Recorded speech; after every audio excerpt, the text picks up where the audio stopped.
السلام علیکم ورحمۃ اللہ وبرکاتہ۔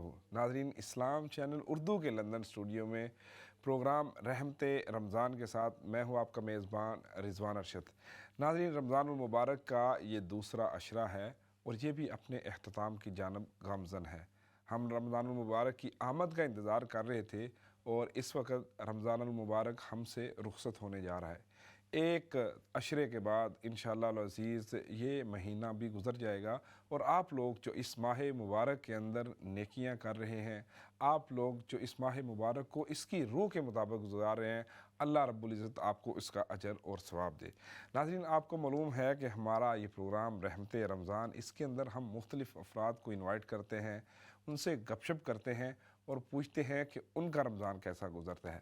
اور آپ کو موجود ہے کہ عمومی طور پر ہر اتوار کو 6 بجے ہمارا پروگرام ہوتا ہے صحت ہے زندگی، اور اس کا جو سیگمنٹ آسک اے جی پی ہے، اس کے اندر ہمارے بہت ہی نامور، مشہور اور معروف ڈاکٹر عمران گوہر موجود ہوتے ہیں، لیکن آج ہمارے رحمت رمضان پروگرام میں بھی وہ موجود ہیں۔ ڈاکٹر عمران گوہر صاحب، آپ کا بہت شکریہ، آپ ہمارے ساتھ تشریف لائے پروگرام میں۔ اور ناظرین، ان کے ساتھ تشریف رکھتے ہیں عرفان سیٹھی صاحب، جو کہ ایک لمبے عرصے سے برٹش ایئر ویز میں بھی کام کر رہے ہیں، لیکن ان کے ساتھ ایک ایسی سٹوری منسلک ہے کہ جس کا ہم تذکرہ کریں گے، وہ ہے ڈائبٹیز کی۔ خاص طور پر ہم ایشین لوگ جو ہیں، ان کے اندر یہ ڈیزیز ایک بڑی ریشو کے طور پر پائی جاتی ہے، اور عمومی طور پر ہم دوائیوں کے اوپر یا انسولین کے ذریعے اس کو کنٹرول کرتے ہیں، لیکن ان سے پوچھیں گے کہ اوائل عمری کے اندر جب ان کو اس بیماری کا پتہ چلا تو انہوں نے اس کو کس طرح سے ڈیفیٹ کیا۔ سیٹھی صاحب، آپ کو بھی پروگرام میں خوش آمدید۔ ناظرین، آپ ہمارے پروگرام میں جو ہے وہ کال بھی کر سکیں گے، ڈاکٹر صاحب سے اپنی صحت کے متعلق سوال بھی کر سکیں گے، اور رمضان المبارک کے اندر یقیناً بعض اوقات انسان کھٹا میٹھا کھا لیتا ہے، چیزیں اوپر نیچے ہو جاتی ہیں، تو آپ اس حوالے سے بھی ڈاکٹر صاحب سے مشورہ کر سکتے ہیں۔ تو ڈاکٹر صاحب، آپ کا رمضان کیسا گزر رہا ہے؟ الحمدللہ رمضان بہت اچھا گزر رہا ہے۔ ظاہر ہے کام کا سلسلہ جو ہوتا ہے اس میں بہت مصروفیت ہو جاتی ہے، تو اس کے لیے کوشش کر رہا ہوں کہ کام کو تھوڑا سا ایڈجسٹ کیا جائے، خاص کہ رات میں ظاہر ہے آپ نماز وغیرہ پڑھتے ہیں تو کچھ قرآن پڑھنا، فجر میں جاگنا اور تمام اس سے جو ہے آپ کی ڈیلی ایکٹیویٹیز میں کافی فرق پڑتا ہے، تو کوشش کی ہے کہ کچھ ٹائم آف لیا جائے، ایٹ لیسٹ ہاف ڈیز کیے جائیں یا کچھ ڈیز فل آف لیے جائیں، تاکہ اس ماہ مبارک کا بھرپور فائدہ اٹھایا جا سکے۔ دیکھیں، ہم پوری زندگی کام تو کرتے ہی رہتے ہیں، دن رات ہم پیسے کمانے میں اپنے کام کے سلسلے میں مصروف رہتے ہیں، بچوں کے ساتھ، اپنی فیملیز کے ساتھ، لیکن ظاہر ہے رمضان کا مہینہ ایسا مہینہ ہے کہ اللہ تعالیٰ ہمیں ایک چانس دیتا ہے پورے سال میں کہ اس کو اویل کیا جائے، تو کوشش کر رہے ہیں کہ اپنی جو بھی بزی اسکیجول ہے اس کے اندر تھوڑی سی ایڈجسٹمنٹ کی جائے، اور جو بھی فوائد حاصل کیے جا سکتے ہیں رمضان کے ود رسپیکٹ ٹو چیریٹی۔ بالکل کیے جائے۔ ناظرین، آپ ٹیلی ویژن اسکرین کے اوپر کال بینر جو ہے وہ دیکھ سکتے ہیں، اسٹوڈیو کا نمبر ہے ہمارا، کوئی بھی آپ کو کویشچن ہو اپنی صحت کے متعلق یا آپ ڈاکٹر صاحب سے پوچھنا چاہیں کہ ڈاکٹر صاحب آپ کا رمضان کیسے ہے، کوئی خاص سوال آپ کرنا چاہیں تو وہ بھی پوچھ سکتے ہیں۔ سیٹھی صاحب، آپ کا رمضان کیسا گزرا ہے؟ جی ماشاءاللہ۔ رضوان بھائی، الحمدللہ ماشاءاللہ تو بہت اچھا گزرا ہے، اب تو ماشاءاللہ دوسرے عشرے کے آخر میں آ گئے ہیں، ہم لوگ پتہ بھی نہیں چلا روزوں کا۔ ایسے ہی الحمدللہ شفٹ ورک کی وجہ سے تھوڑا سا ہوتا ہے، مگر الحمدللہ۔ اچھا، ابھی کام کاج پر بھی آپ جا رہے ہیں؟ اب میں نے پورا اب آف لے لیا تھوڑے دن، آخری عشرہ آف لے لیا، ویسے نارمل روٹین میں تھا۔ جی، اصل میں دیکھیں نا، آخری جو عشرہ ہے اس کی تو ایک بڑی اہمیت بھی ہے، ویسے تو پورے رمضان کی ہے، لیکن آخری عشرے کے اندر ہم نے لیلۃ القدر کو بھی تلاش کرنا ہے، قرآن کی ترتیل بھی زیادہ ہو جاتی ہے، مسجد کے اندر عبادات بھی ہو جاتی ہیں، تو اس طرح کر کے۔ اچھا ڈاکٹر صاحب، آپ یہ بتائیں کہ آج سحری میں آپ نے کتنے پراٹھے کھائے ہیں؟ میں نے ایک بھی پراٹھا نہیں کھایا۔ اچھا، لیکن ہاں، میں نے پراٹھا نہیں کھایا، لیکن میں نے کوئی ایک نارملی جو میری سحری ہوتی ہے وہ اوٹس وغیرہ لیتا ہوں میں جب میں کام کر رہا ہوتا ہوں۔ آج تو چھٹی تھی تو تھوڑا سا وہ کر لیتا ہوں اس میں بد احتیاطی، لیکن نارملی میں اوٹس کے ساتھ کوئی سیریل وغیرہ، تھوڑا سا دودھ اور شہد تھوڑا سا لے لیا، تھوڑے سے ڈرائی فروٹس لے لیے، کوئی فروٹ ایک کے ساتھ ساتھ کوئی یوگرٹ وغیرہ لے لی، اور پانی وغیرہ پی لیا۔ زیادہ بھاری نارملی میں نہیں کرتا، بلکہ کل تھوڑا سا بھاری ہو گیا تھا کیونکہ چھٹی تھی آج، تو انڈلج کیا، بلکہ کھانے کے بعد ہی جیسے میں نے سحری کی اس کے بعد میں نے خود اپنی وائف سے بولا کہ یار میں نے کچھ زیادہ کھا لیا میرے خیال میں، تو لیکن اس نے کہا ٹھیک ہے، آج آف ہے آپ کا، سو لیجیے گا لمبا۔ یہ آپ بھی جو ہے چیٹنگ کرتے ہیں کبھی کبھی، کیا کیا جائے۔ اور سیٹھی صاحب، آج کی سحری کیا تھی؟ نارمل اس میں کیا کیا نارمل میں کیا کیا نارمل میں جی ویسے ڈاکٹر صاحب کی طرح میں ہیلتھ کانشیس یعنی کہ ہیں زیادہ. پورج لے لیا صبح ناشتے میں, صحیح ہے, اپنا سحری میں سوری پورج لے لیا, یا پھر آدھی چپاتی لے لی اچھا رات کے سالن کے ساتھ, اس طرح ہلکا پھلکا, زیادہ ہیوی نہیں. زیادہ نہیں. آپ کی تو ہم سٹوری بھی سنیں گے نا, آپ تو زیادہ کھائیں گے تو آپ کے لیے تو اور جو ہے نا وہ پرابلمز ہو جائیں گی, اس وجہ سے آپ نے اپنے آپ کو بالکل مینٹین کیا ہوا ہے اس چیزوں کے ساتھ. اچھا ڈاکٹر صاحب, ہمارے بہت سارے جو ناظرین میں کہوں بلکہ کمیونٹی جتنی بھی ہے ہماری, عمومی طور پر ہم سمجھتے ہیں کہ ماہ رمضان آئے گا, ہم زیادہ عبادت کریں گے, مصروف ہو جائیں گے, کام کاج ہوئے گا جناب, ڈی ہائیڈریشن بعض اوقات ظاہر ہو جاتی ہے ساری چیزوں کی, تو کھانا پینا کم ہو جاتا ہے, جی سحری ہے صرف افطاری ہے, تو وزن انسان کا کم ہوتا ہے, لیکن ایٹ دی اینڈ دیکھتے ہیں تو زیادہ ہو جاتا ہے. بالکل صحیح, یہ کیا چکر ہے؟ بالکل صحیح کہہ رہے ہیں آپ. اور میں بتاؤں آپ سے اس کی وجہ, مجھے لگتا ہے کہ یہ ہمارا خاص کے جو ساؤتھ ایشین ہمارا لائف سٹائل ہے کھانے پینے کا, وہ اس میں ایک وہ ہے. میں خود مطلب اپنی بات کروں گا کہ ہم جتنی بھی احتیاط کر لیں, فرض کیجیے کہیں آپ دعوت میں انوائٹیڈ ہیں یا کوئی آپ کے گھر آ رہا ہے, تو اگر آپ پکوڑے یا سموسے نہ بنائیں تو وہ لوگ جو ہے نا وہ بڑا برا مان جاتے ہیں, اور اس کو ہمارے یہاں ایک سمجھے کہ بڑی اسینشیل پارٹ آف اوپننگ افطار. اس کے بغیر لوگ وہ ہاں سب نہیں کرتے کہ سحری یہ افطاری ہے ہی نہیں, سموسے اور پکوڑے کے بغیر, یعنی پکوڑے سموسوں کے بغیر کہتے ہیں کہ افطاری نہیں ہے. اور حالانکہ اگلے بندے نے بے شمار ڈشیں بنائی, پکوڑا سموسا نہ ہو تو کہتا نہیں, روح افزا اور سموسے اور پکوڑے, یہ تین چیزیں لازمی ہیں بالکل, اس کے ساتھ تو آپ کمپرومائز کر ہی نہیں سکتے. اور سیٹھی صاحب یہی جو تین چیزیں ہیں نا, یہی آپ کا ویٹ بڑھاتی ہیں. تو جو آپ جیسے رضوان کہہ رہے ہیں نا کہ ہم رمضان میں اینڈ میں, تو میں نے شروع میں بڑا کیا کہ میں اپنا ظاہر ہے ویئنگ مشین میرے تو روم میں ہوتی کم کام پہ, تو میں اب بڑا مانیٹر کرتا ہوں. تو اب میں نے 3-4 دن تھوڑی سی بد احتیاطی ہوئی ہے, تو میں جا کے ٹیوزڈے کو چیک کروں گا کہ میرے وزن میں کوئی فرق آیا کہ نہیں آیا. لیکن اگر آپ تھوڑا سا بھی, ایکچولی ہم ریئلائز نہیں کرتے کہ بھوک بھی لگی ہوئی ہوتی ہے اصل میں, ایسے ہی انسان کیا کرے اس وقت آپ, لیکن یہ ہے کہ کوشش, it's a very difficult balance. یہی بات ہے کہ جب ساری نعمتیں سامنے پڑی ہوتی ہیں نا, تو بندہ کہتا ہے کہ یار کھجور بھی کھا لیں, پکوڑا بھی چلے ایک لے لیتے ہیں, اور سموسا بھی, رول بھی چلو ایک لے لیتے ہیں, اچھا یار اس نے وہ قیمے والا نام لیا, تھوڑا سا تو کھا لیں. وہ ساری چیزیں تھوڑی کر کے کافی بن جاتی ہیں. اور روز پتہ ہے کیا, روز میرے خیال میں سمجھتا ہوں اس کے لیے ایک طریقہ یہ ہے کہ آپ بولیں کہ یار میں 70-80% احتیاط کر لوں گا. میرے خیال میں یہ مور ہیومنلی پاسبل بیہیویئر ہے, انسٹیڈ آف 100%. آئی تھنک 70-80% کا ٹارگیٹ رکھ لیں. کیوں سیٹھ صاحب, کیا بالکل صحیح کہہ رہے ہیں. روزانہ تو انسان پھر وہ ہمارے والد ایک بات کہا کرتے تھے, ان کو میٹھے کا بڑا شوق تھا, تو وہ جب ان کو بھی ڈائبٹیز ہو گئی تو وہ میٹھا ہم منع کرتے نہیں کھائیے, تو کہتے ہیں یار میٹھا نہ کھاؤں گے تو کافر بن جاؤں. صحیح ہے. اور ہمارے ایک دوست ڈاکٹر صاحب وہ کہتے ہیں اگر میٹھے سے آتی ہے موت تو کوئی نہیں, پھر آ جائے میٹھے سے نہیں جا سکتے ایسے ہی. اچھا تو سیٹھی صاحب ماشاء اللہ آپ برٹش ایئر ویز کے ساتھ کام کر رہے ہیں, تو آپ کتنے عرصے سے ان کے ساتھ؟ مجھے کافی سال ہو گئے رضوان, مجھے تقریباً 15 سال سے زیادہ ہو گئے برٹش ایئر ویز. اچھا, اور ایک ہی ڈپارٹمنٹ میں ہے یا پھر اس کے اندر ود ان دو دوسرے ڈپارٹمنٹ, پہلے دوسرے ڈپارٹمنٹ سے آہستہ آہستہ چینج ہوتے پھر ایک لاسٹ تیسری ڈپارٹمنٹ میں آیا جی. رائٹ.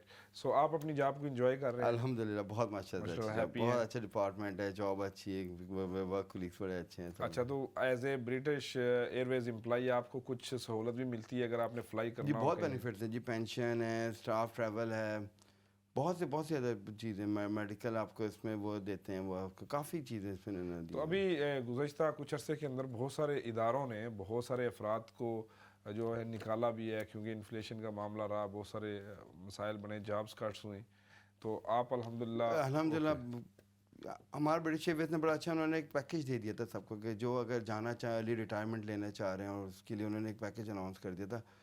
تو جن کو ضرورت نہیں, جو ارلی ریٹائر ہونا چاہ رہے تھے, کوئی میڈیکل ریزنس پہ, کوئی فیملیز جن کے بچے ماشاء اللہ سے سیٹل ڈاؤن ہو گئے تھے, تو وہ اب جلدی ریٹائر ہونا چاہتے, تو انہوں نے وہ پیکیج لے کے ارلی ریٹائرمنٹ لے لی, جس سے کافی لوگوں کی جاب سیف ہو گئی تھی اس کی وجہ سے. ڈاکٹر صاحب ان سے جو ہے نا وہ سوال پوچھتے ہیں کہ جس کی طرف ہم عموماً اپنے پروگراموں میں بڑا تذکرہ کرتے ہیں, اور الحمدللہ آگاہی کا پیغام جاتا ہے. ہمیں سیٹھی صاحب بتایا ڈاکٹر صاحب نے کہ آپ ماشاءاللہ آپ نے ڈائبٹیز کو جو ہے نا ڈیفیٹ کیا ہے, اور بڑی ارلی ایج کے اندر آپ کو ڈائگنوز ہو. کتنی آئی تھی جب آپ کو یہ ڈائبٹیز؟ 27-28 تھا, جب فیملی میں بھی تھی ننیال کی طرف سے. جی بالکل.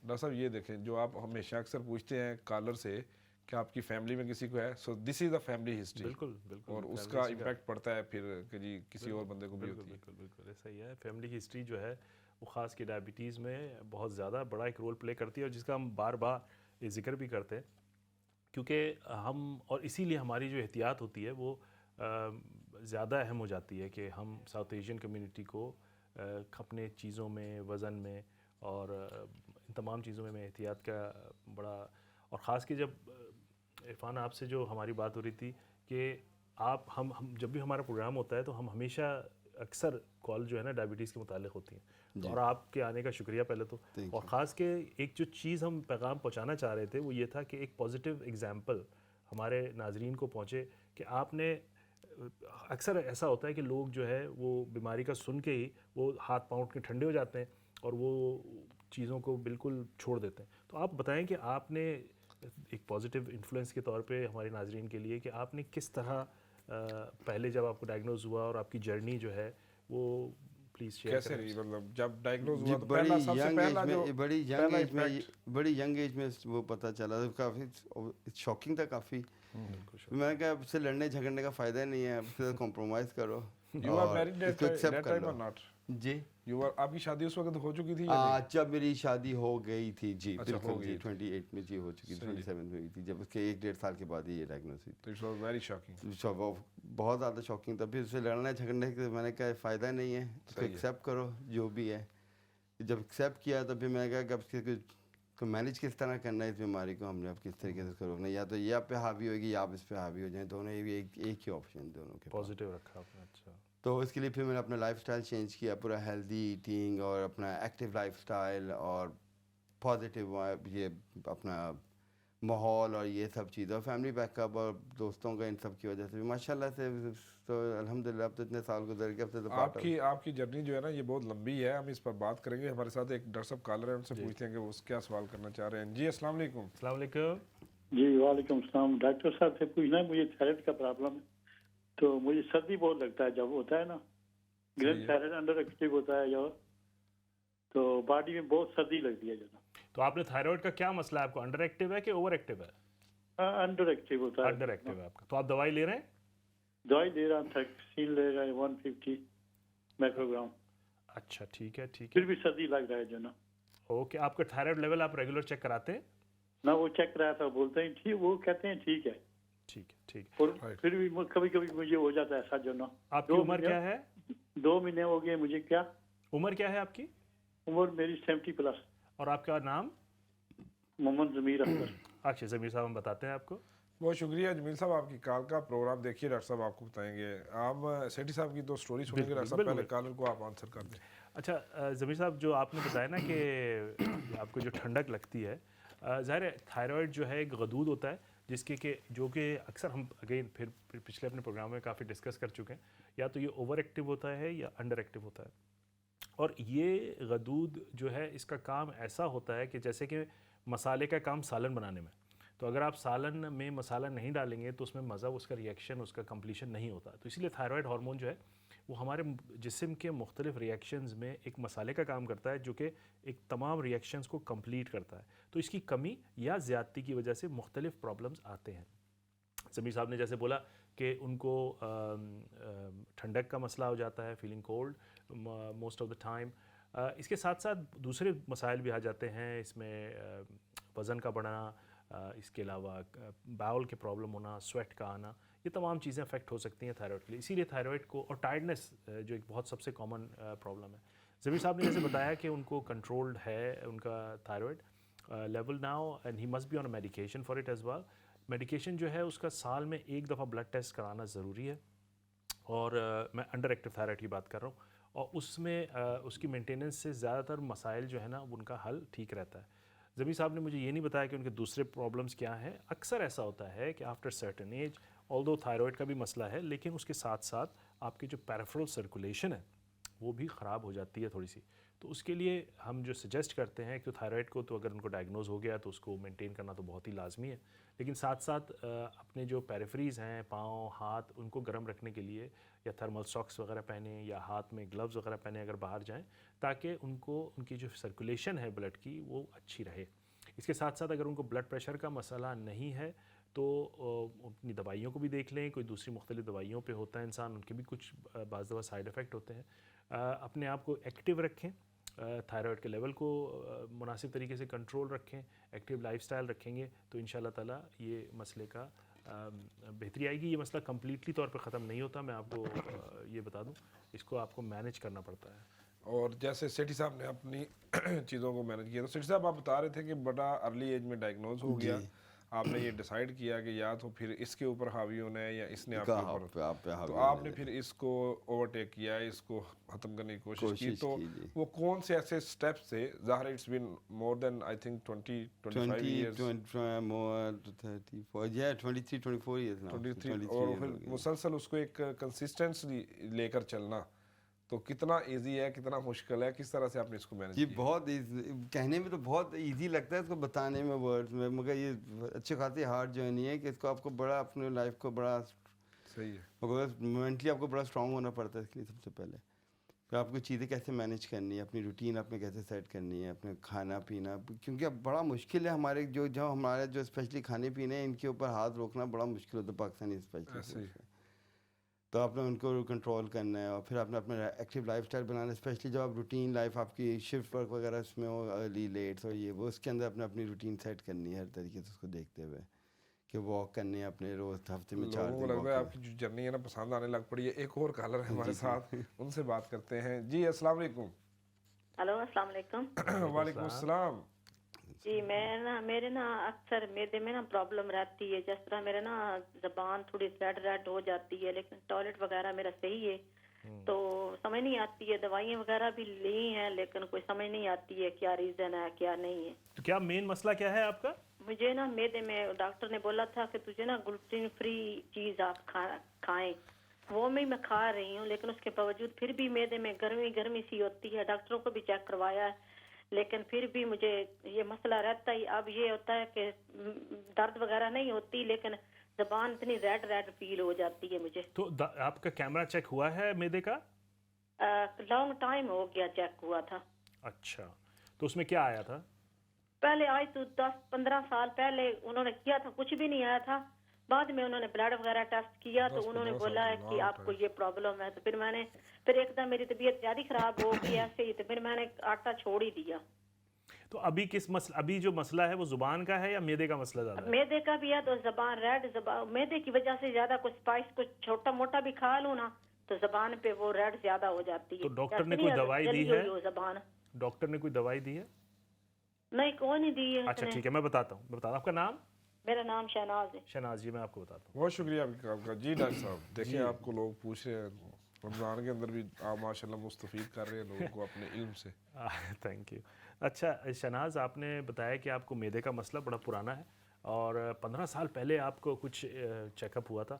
15 سال بڑا لمبا عرصہ ہوتا ہے. میرا مشورہ تو پہلی بات تو یہ ہوگی کہ آپ اپنے ڈاکٹر سے دوبارہ رجوع کریں, اور ایک دفعہ اور اپنی انڈوسکوپی ضرور کروا لیں, اور دوسری چیز ہے کہ اسٹول سیمپل کروا لیں جس میں کہ آپ کے ہیلیکوبیکٹر پائلورائی جو ہے اس کا چیک ہو سکتا ہے, اور جس کی ایریڈیکیشن تھیراپی بھی آپ کو دی جا سکتی ہے, اور 1 ویک کے اندر آپ کا پیٹ ٹھیک ہو سکتا ہے.